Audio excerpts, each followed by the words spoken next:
I think every time I've been up here this summer, at this point, I present some sort of thought or idea or question or framework that we can look through. I'm going to skip that tonight because I want to get to what we're doing. You all have poured out your love this week in ways that a lot of you may not even fully understand towards a certain family. And it's a family that we've grown to know and grown to love. I put a little reminder on Facebook earlier this evening just to be here tonight, and so this is a little repeat of that. We made plans for this night, and I mean this specific night, not just summer series, this specific night, made plans for this months ago. You could really say it's this family that inspired the whole idea of me wanting to do summer series like we've done it. It was this interview we're going to have tonight that I said, I want to do that. Let's fill up the summer with things like that. So we've had these plans for months. And the fact that tonight falls on the night before we go down to Dallas to listen to a judge give a ruling on a major part of Bob's life, I don't think is any coincidence that his family can gather around him. So without any further ado, let's give a warm welcome as you know them as Bob and Sana. Bob and Sana, come on out, guys.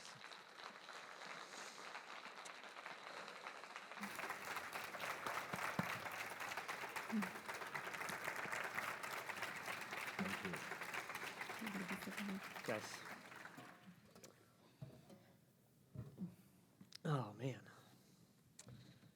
I did not mean to make my waters taller than yours tonight. That was an accident, so I apologize. That's fine. Well, so Bob and Sana, I am thrilled to be sitting here with you guys tonight. Thank you. And you guys have been busy lately, huh? Yeah, it was so busy, especially on the Friday, Saturday. Yeah. So busy inside the restaurant.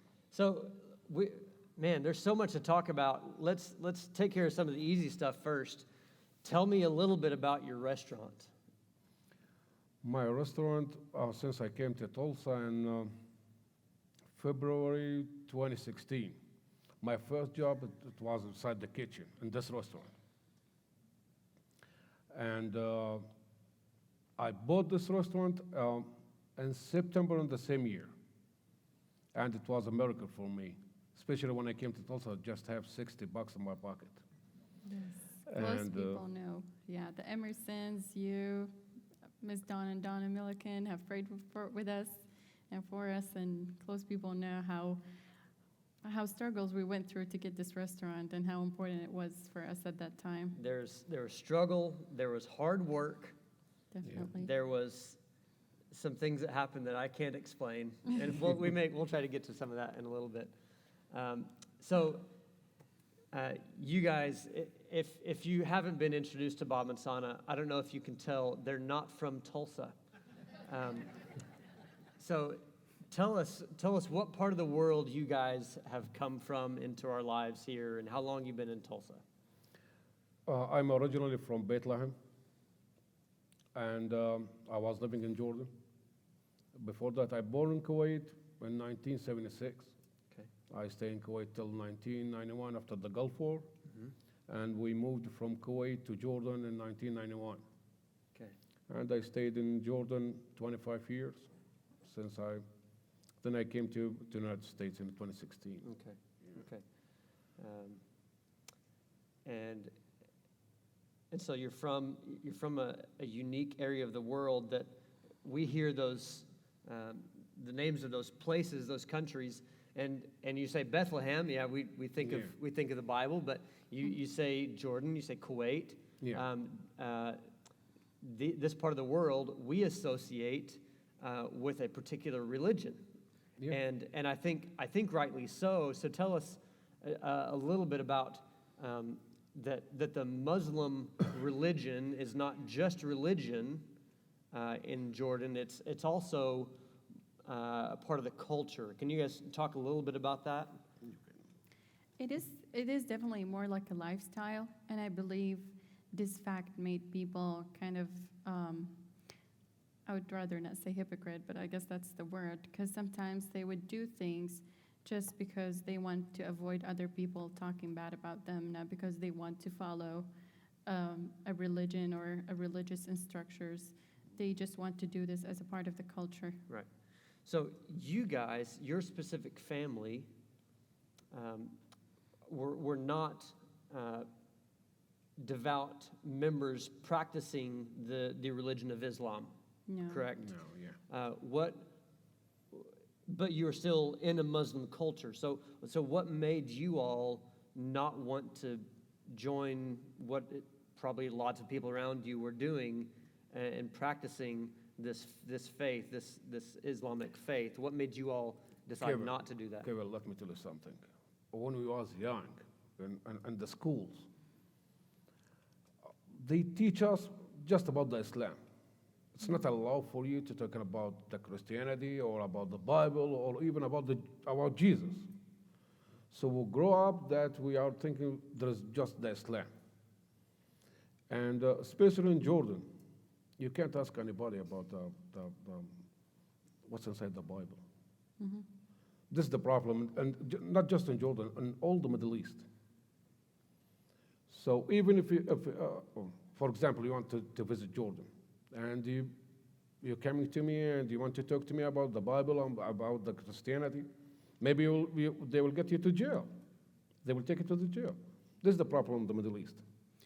Also, that people in the Middle East, just because they don't have a direct interaction with real Christian people, they have portrayed in their mind that a Christian person look like what they see in the TV, in movies or TV series, which is not true, because there is a gap between what a Christian culture and a Christian person looks like and what American or a person from Europe would look like. And I wish if they get to the point where they can meet real Christian people in their life and see how those people living and that they're not just living loose and doing whatever they want in life. I wish they get to the point where they meet real Christian people and know more about their faith. So you all were not practicing Muslims, but had forgive us, please. There's so many details about this story that we're going to try to sort through these in an orderly fashion. Yeah, he needed a sip of water. That's right. I'll just briefly describe, and you guys affirm or correct me where I'm wrong here. Bob and his wife Farrahan, which Farrahan wanted to be here tonight, but baby Kayla is a big fan of Mom, and it's cutest girl you've ever seen. Kayla's one. Yeah, one and a half. Yeah. Almost. About 16 months. And also there's 11-year-old triplets in their home, so they have a full house and a full schedule. So Farrahan loves this place and loves this church. But so you all came over not devout members of the Islam culture, of the Islam faith, but that's really all you've been exposed to.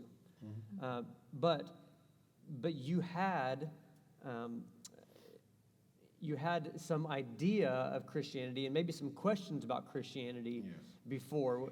Were you able to explore that at all? Or why were you not able? I mean, you answered that a little bit, but what kept you from pouring into trying to learn more about the Christian faith while you were there? Was it just too dangerous to learn about the Christian? I don't want to put words in your mouth, but what kept you all specifically from trying to learn about the Christian? In 1996, a friend of mine, she gave me a gift.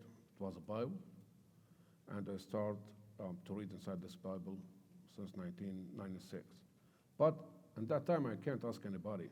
If I can't understand something, I can't ask anybody about what's this. And when I came to the United States, I started in Chicago, then Michigan, then here. In Chicago and Michigan, I can't ask anybody, especially in Chicago and Michigan, there is a Muslim community in these states, and I can't ask anybody. Then when I moved to Tulsa, I have maybe 1,000 questions in my mind to ask anybody to know what's inside the Bible. And that day, I went to a store to buy some stuff, and I saw Park Plaza Church of Christ. So I went to the door on the intercom, and I told her, hello. She told me, hello. I told her, I want to see anybody. She told me, yeah, for what? I told her, I want to be a Christian. She told me, what? I told her, And you have to understand, most people that come and ring that doorbell are not coming because they want to be a Christian. So you may understand the shock that ensued when this well-dressed Middle Eastern man comes to the door and says, I want to be a Christian. It may have taken a moment for us to get our head around that a little bit. And she let me wait about 4 or 5 minutes. And I was thinking that she will call the police. She'll come to take me. I told myself, no, I have to wait 1 minute more. Then that day I met you. And from there I start my new life. And it was in April 2018. And I get baptized in May 2018. And then that day, I felt like I born today, you know. I was so happy. And in that day, I called my family to tell them that I get baptized today and I choose a new life. And I was in the darkness, and now So when you I'm say here. you called your family, Yeah. who do you mean when you say you called your family? My mom. Your mom in Yeah. Jordan? Yeah, in Jordan. Right. Yeah. And you had brothers in Jordan? Yeah, I have 2 brothers and 7 sisters. Okay. Yeah. We are a big family. Big family. And so you called them to tell them, well, let me back up and just fill in a couple things. So when Bob says he went to the store to buy some things, you all remember at our old ministry center at 51st and Sheridan, just around the corner from our church building, about 2 stores over was the International Food Store. That's the store directly across the street from the restaurant that Bob and Son and I own, and run. And so he'd just come across, as he'd done a number of times, but saw church and realized, hey, no, he's got a place to ask questions. And so we began a conversation that day that led to the end of May 2018, a day when we were able to baptize Bob into Christ. So you called your family in Jordan to tell them the decision you'd made. Yeah. What did they say? My mom, she get mad. She gets so mad. And she said something bad to me. I can't say it, but so bad. And then my brother, he took the phone from her and he started shouting, and he told me, I will kill you, you're shaming our family, and so many bad things. And since that day, nobody talked to me. I know nothing about them. And even my father-in-law, he went to the Islamic court to tell them that I'm a Christian, my wife, she's a Christian, and in Jordan, the law said, if you are a Muslim and now you are a Christian, you don't have any rights. They will divorce you from your wife, they will take your kids, they will take your banking account, your property, everything.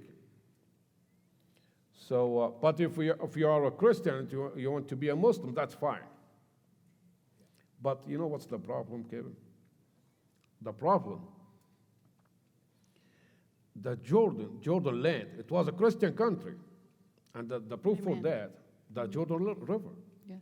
Jesus, he baptized in Jordan River. So Jordan, Bethlehem, Damascus. It was a Christian land for 600 years. Then the Islam is coming after 600 years. And the Islam, when the Islam coming, they went to these people and they, you want to be a Muslim or you're dead. We will cut your neck. So, and they took this land.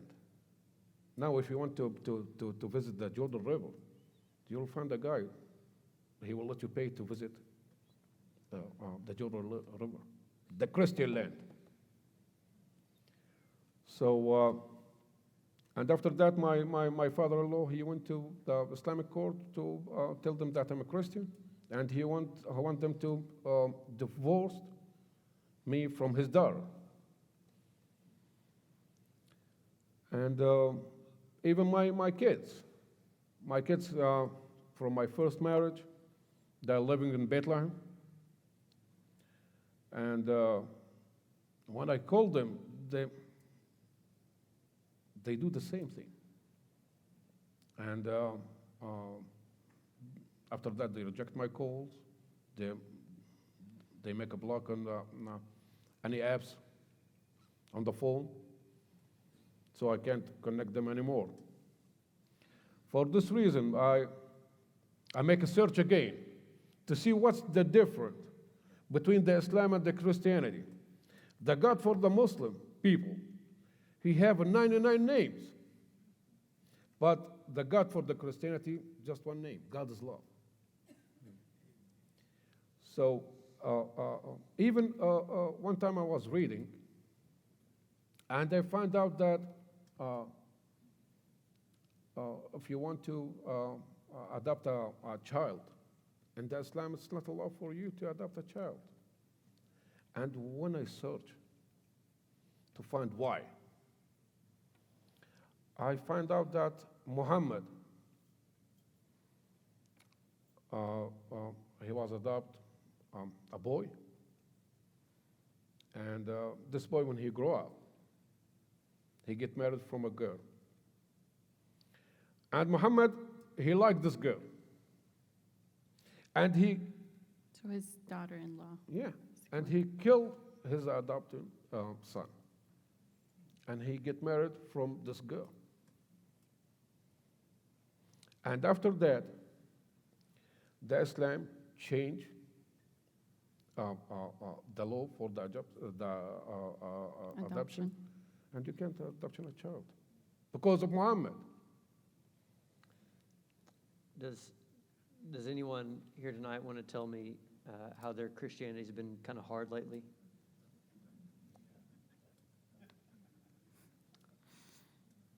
Any takers on that? I have no context for this.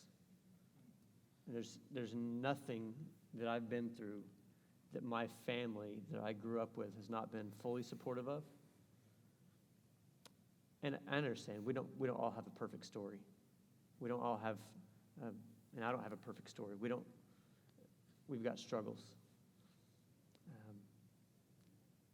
But I'm amazed, continue to be amazed and blessed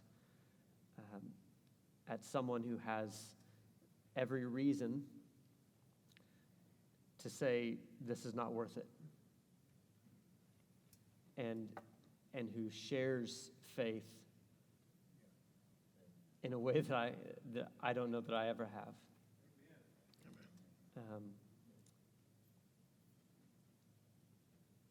There's still a lot more to the story, so I want to keep an eye on the time.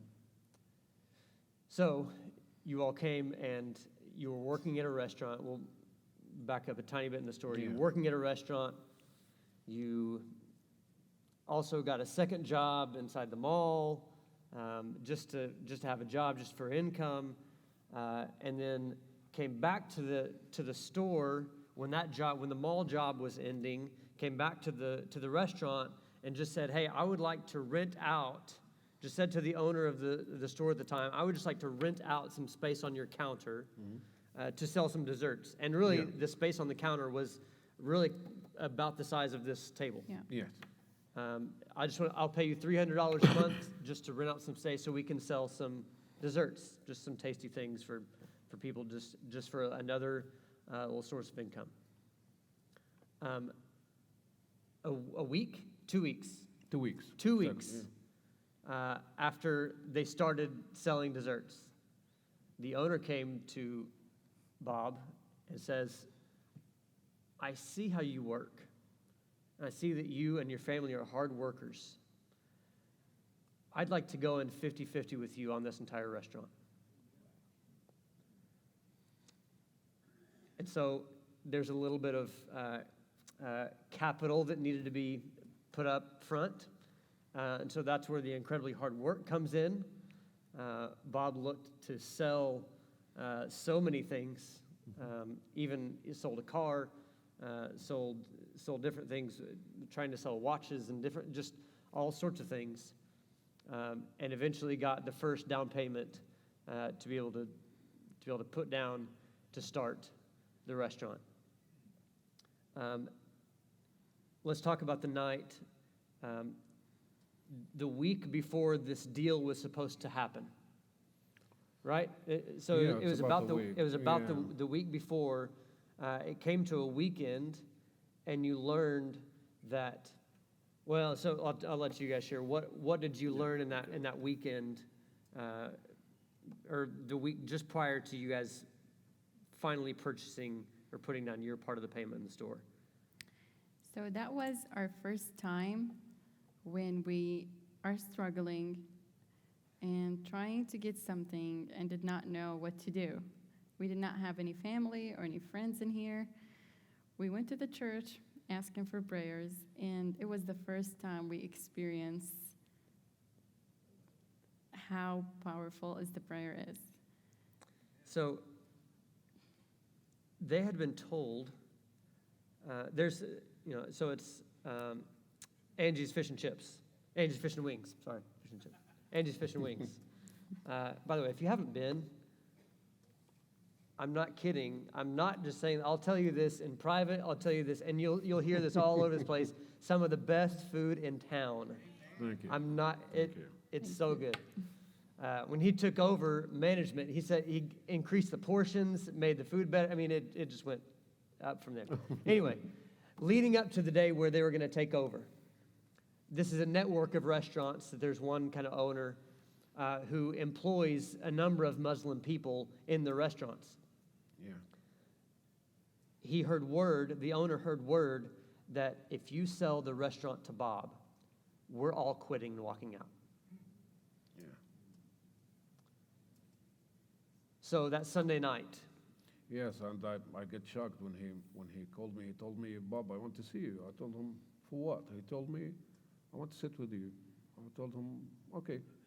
When I met him, and he told me, Bob, I can't sell you the restaurant, and I want to give you back your down payment. I told him, why?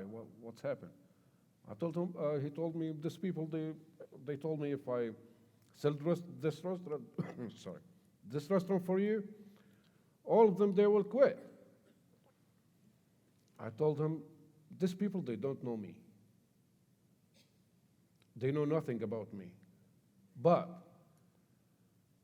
you know what's the problem? He told me what? I told him, I was wearing my cross.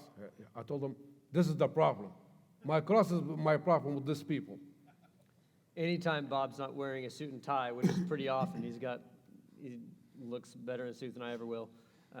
You'll always see him wearing, and Sana as well, a necklace with a cross on it in public every time I've seen him.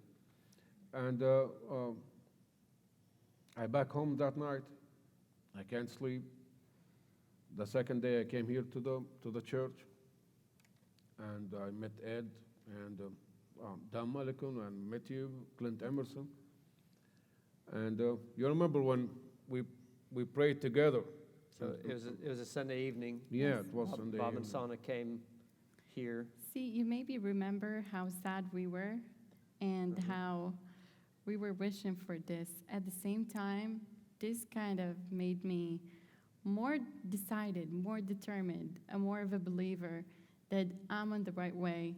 Just this fact that those people were trying to fight us for for our conversion have even proved more for me that they're not on the right way.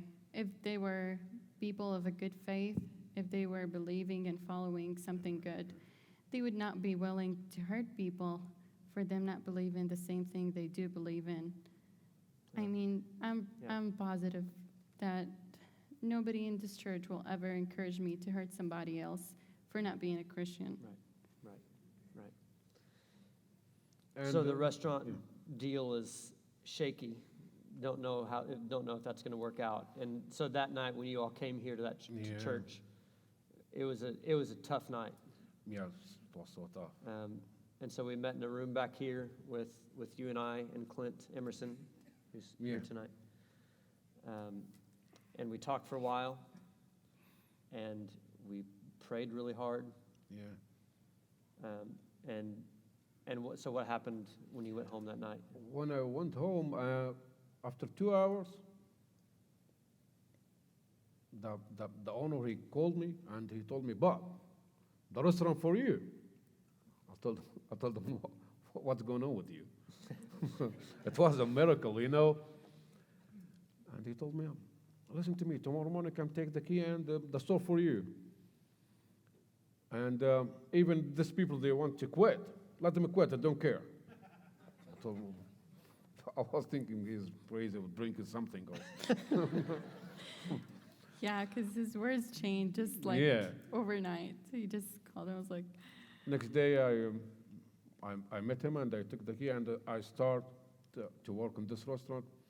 My first day in this restaurant, I make a sales triple than his sales before. And it was Monday. It's a slow day, and I make triple sales. You remember when he came that morning and we prayed together before we opened the door? And from here, I want to say thank you, Jesus, really, for everything, for everything.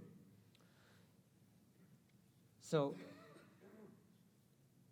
you guys have now been, so just to kind of finish out just the storyline, Bob was baptized on a Sunday in late May. Sana was baptized the following Sunday. Farhan, his wife, baptized the following Sunday. So it was a big time for the family, and that's been a year now. It's been just over a year now. And you don't experience how good it feels after being baptized until you do it. I was so jealous when, after he got baptized, and he was talking about how great he feels, how fresh life looks, how positive he is, and how relieved. And I was like, I'm going to get baptized next week. I'm so grateful I did. You know, as a father, I like him sometimes, and sometimes I don't. But I keep loving him, of course. But I can say that the day when he went to the church and was brave enough to knock the door and say, "You want to be a Christian," was the most right decision he ever made. And I'm thank you.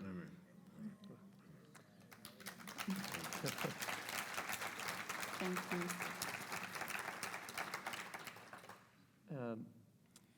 So let's spend a couple minutes here, and I want you guys to share with us, who is Jesus to you all today? For me, Jesus is love and the truth. And he did so many things for me and my family. He was always beside us, support us. Even my home, even my relationship with my wife, a change.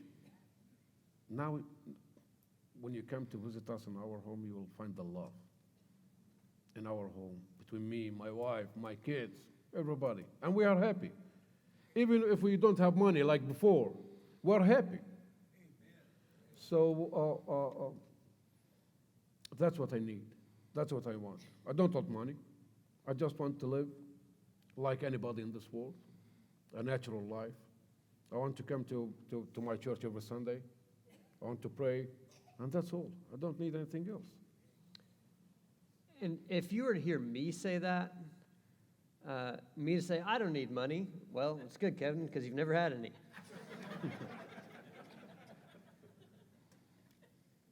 Not to go into any great details, but Bob's former life in Jordan, along with his wife Farrahan, they had some means. They were stockbrokers and dealt with lots of money and lived a lifestyle that was different than they do now. So for Bob to say, I don't need money, I just need my faith, I need my Jesus, I need my church, that's different than Kevin saying it. They're always the best. You have taught us a lot about Jesus, and it's amazing. So I was taught by people in the church mostly about Jesus, and it reflected for me how their lifestyle, what they do, have reflected to me on what Jesus really is. All this unconditional love, all of this is just reflecting to me and what Jesus really is. yeah, I didn't give you a chance to fully answer that question. Tell us, just from your perspective today, Sana, who is Jesus to you? For me, Jesus is kind of like everything. So Jesus not just a Sunday morning. It's not that time you spend in church. He's with you every single moment in your life. Jesus is the like what you believe inside, what you reflect to other people, is what you do every morning when you wake up and smile and be nice to other people. I need a lot of time to start talking about this. Tell me how much time we still have. We have a little bit more. So you all have an important day coming up Yes. tomorrow. Tomorrow morning, yeah. Bob, tell us about what's going to go on tomorrow. Tomorrow, the judge will give his decision on my case, and I'm not worried anymore from inside. You know, I feel safe. I feel everything will be okay. Especially the last time when Stevie Smith, Melody Smith, and you, everybody was with me. Every time I look behind, I saw everybody sitting behind me. I feel that there's some people care about me. Especially since I came to the United States, and when I told my family that I'm a Christian now and I don't have family anymore, and I came here, and I have now 2,000 members. They are my family, brothers and sisters. A little bit more. And since that day, I feel I'm not alone anymore. Yes. I remember my first day here in the United States. I went to the gas station to buy a cigarette. And he was talking with me, but the accent is different. I back home, I told my wife, "Oh, the people in the United States, they talk in English?" She told me, "Yes." I told them, "This guy in the gas station, I don't know what he's talking about."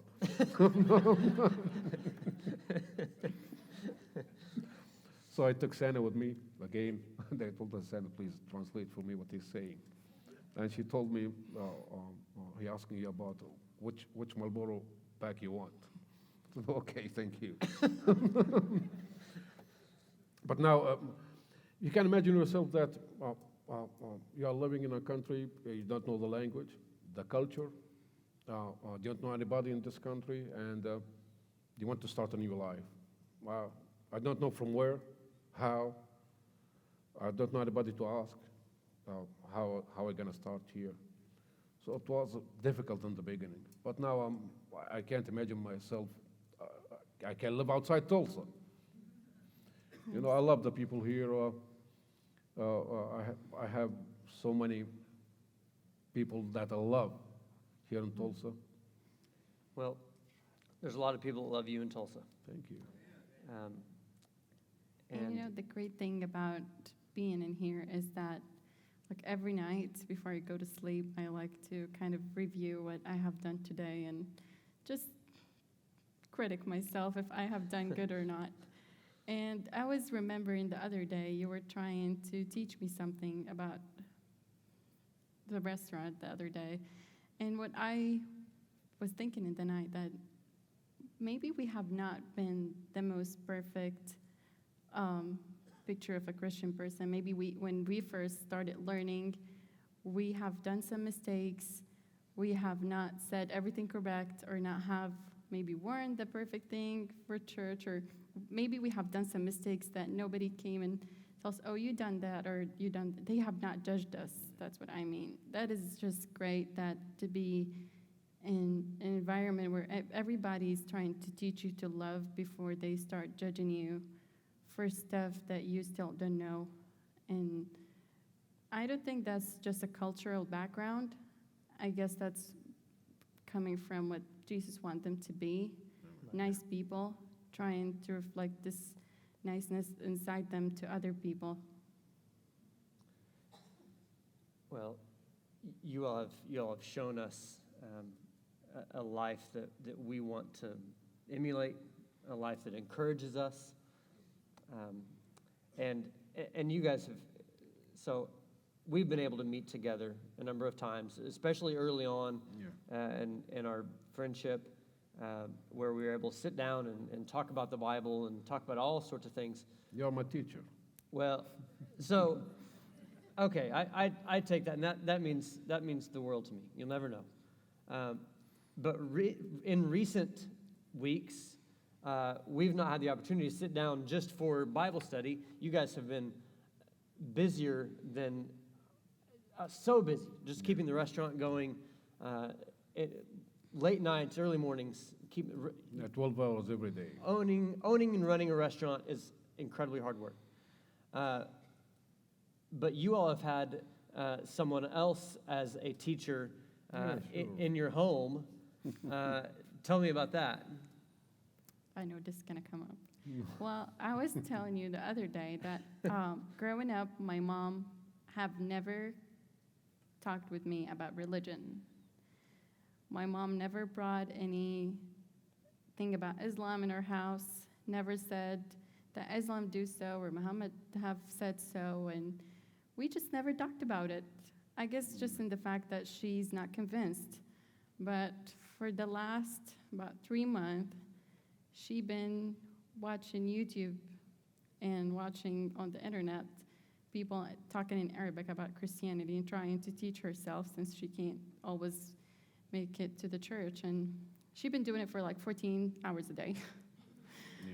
So Farrahan has become the teacher in their house. She has been studying the Bible more diligently than I ever have. She's been studying, she's been reading and watching and learning and learning and learning, and they come home every night, and she's got more things to talk about. She's got more things to talk Always. One day, 2 days ago, 3 days, I don't know. She called me. She told me, "Do you know something?" I told her what. She told me, "The Islam is a liar." I told her, "Why? What's happened with you?" I guess you just She told me, there's "There's no hijab in Islam.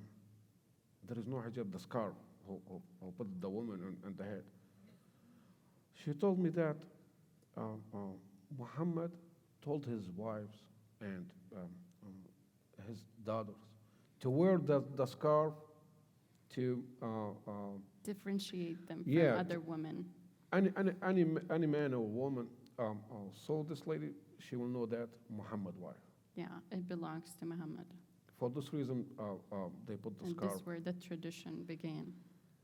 So, and after that, all the Muslims now wear the hijab, the scarf on the head.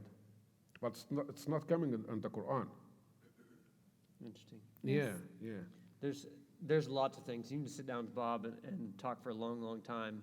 If you can't tell, Bob's pretty good at sharing and loves to talk about his faith. And he will tell you, talk for days about the difference between Christianity and Islam, and why Christianity has proved to be truth. not just for them, but just the truth of the world, truth of our universe. So because we're starting to go short on time, you guys have shown us and have blessed this church family, and will continue to do so, I believe. And so we know that tomorrow is a big day. Yes. It is. And so we will all be with you. There's a few of us going to be with you in the courtroom that will be there to support. Amen. And we think the judge will see that. There's also out in the lobby, as you go out, in the middle of the Great Hall, is a set of clipboards that have spaces for you to sign that it's a petition that supports Bob staying, being granted asylum to stay in the United States. You can sign those on your way out. We encourage you to sign those on your way out just to be a support to him. We also opened up the opportunity for people to write letters, and they've seen even as we've been here tonight, people hand me a few letters. Well, Thank you. I wanted to show you. This church loves you guys too. Thank you very much. Thank you. These are the letters and emails that I've received over the past 2 or 3 days that will be handed to the judge. This is an 18-page, 15-page Facebook post with all the comments that supported you all last week. Thank you very much. There's everybody. more letters coming in. And so this church wants to say that we love you, and we support every part of your story, and we're behind you 100%. Thank you very much. Thank you very much, everybody. I appreciate everything. Thank you.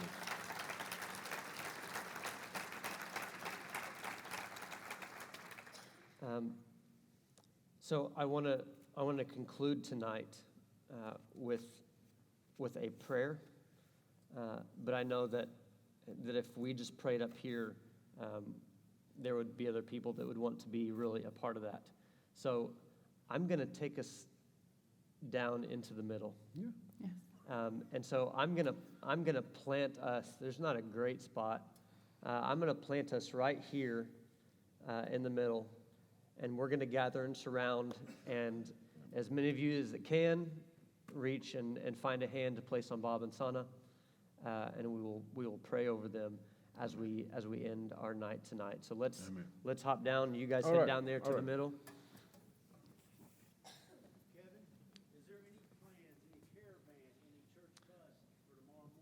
For tomorrow, if you guys go ahead and head down Yeah, there, and yeah. I'll talk for a second. For tomorrow, court begins at 1 o'clock in downtown Dallas. 1100 Commerce Street is the courthouse in downtown Dallas. There's not a specific yeah. caravan going down. The people that are going are kind of necessarily with their schedules kind of going as they need to. So there's not a specific caravan, but if you all still wish to go, we're not going to turn anybody away. And so I understand it's a full day commitment to drive to Dallas and sit in court for maybe a few hours and then come home. So that's what's going on. But I definitely want to encourage everybody to sign the petition as you leave tonight. And we will pray together. I'll stay here and. Did the employees quit? I think maybe out of the entire set of restaurants, maybe 2 people quit, and the rest of them stayed. We did not bother for them to stay. There's an old English saying. Yes, it wasn't just that people wanted to quit in that restaurant. It's that in all in the several restaurants around, all the people in these restaurants threatened to quit, and two of them did, and that's their loss. It's not a loss.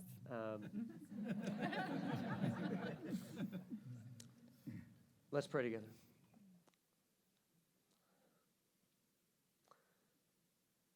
Father, you are good.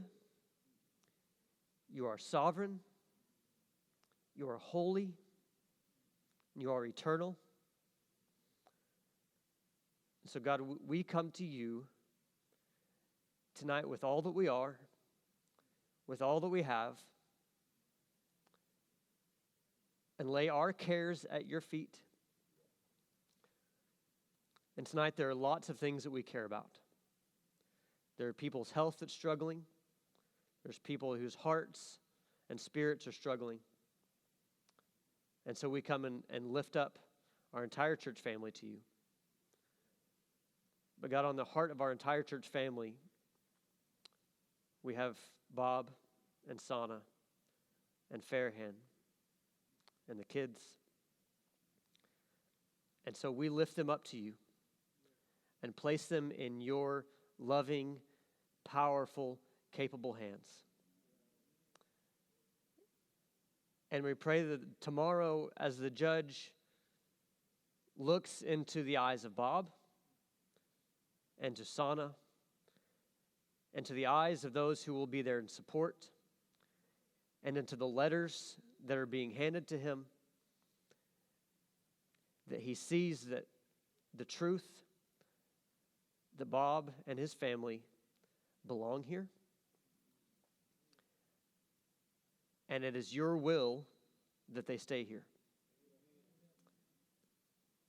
And no judge, no authority is more powerful than your will.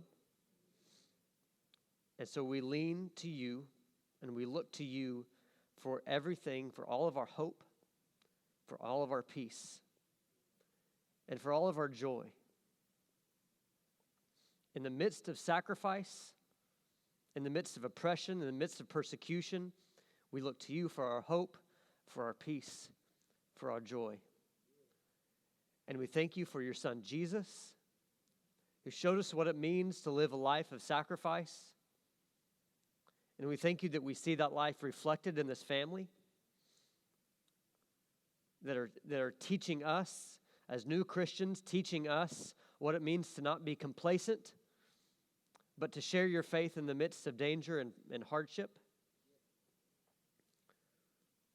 So, Father, I ask your eternal blessing be poured out in huge measure on Bob and his family, that tomorrow's ruling may be favorable, and that we will know, and that everyone will know that you are our God. Father, we love you. We trust you. We believe you. And we're grateful for this night. We're grateful for family, for friendship.